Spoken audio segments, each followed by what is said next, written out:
Welcome to this section of the conflict resolution course offered by Alamo City Dispute Center. My name is Matt Saucy. We're still in the COVID crisis during the time this video has been taken. So the question is how is this online class different? Well, simply, we're focusing on conflict management. Why am I focusing on conflict management? Well, it's very simple. As an attorney, what I see is cases not ending.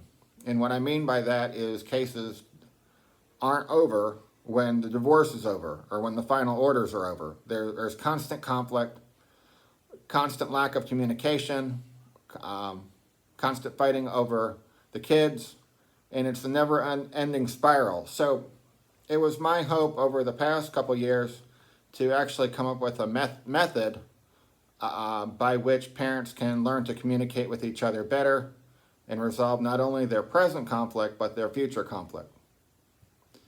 So let's begin with a little bit of my journey through this so you can understand where I'm going to head and provide resources for you. Several years ago, a research was done in Baltimore and talked about effective methods of conflict resolution. And they compared different mediation approaches.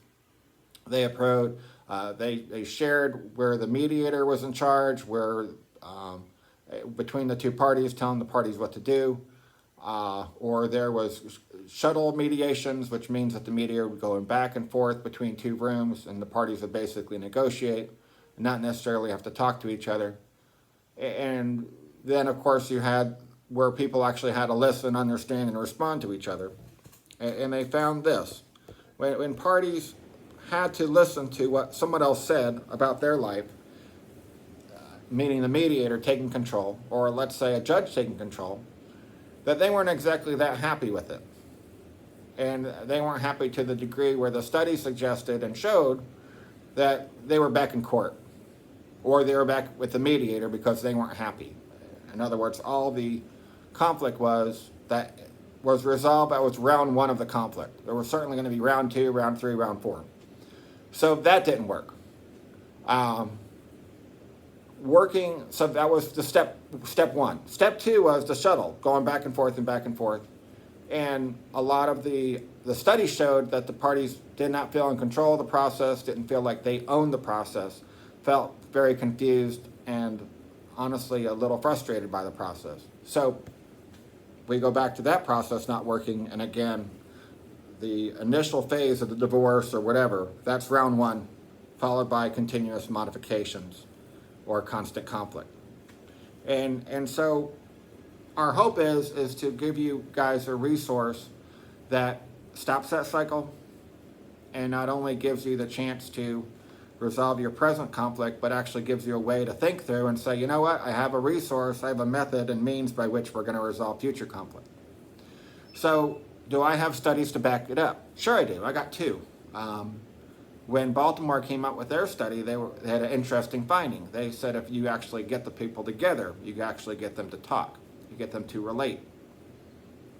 Then they own the proposal. They own the solution. They own the agreement that's going to turn into the mediated settlement agreement, the agreement that's going to turn into the agreed order. They're happy with it. When they're not and they want it to be readjusted, they know to go back and listen, understand, and respond. So then they figured out not only a way to resolve the present, but also a way to resolve the future. So who agreed with them? Well, the American Bar Association did.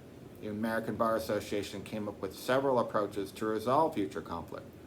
So what we're trying to do in this session is provide you conflict resolution skills that will help you listen, understand, and respond.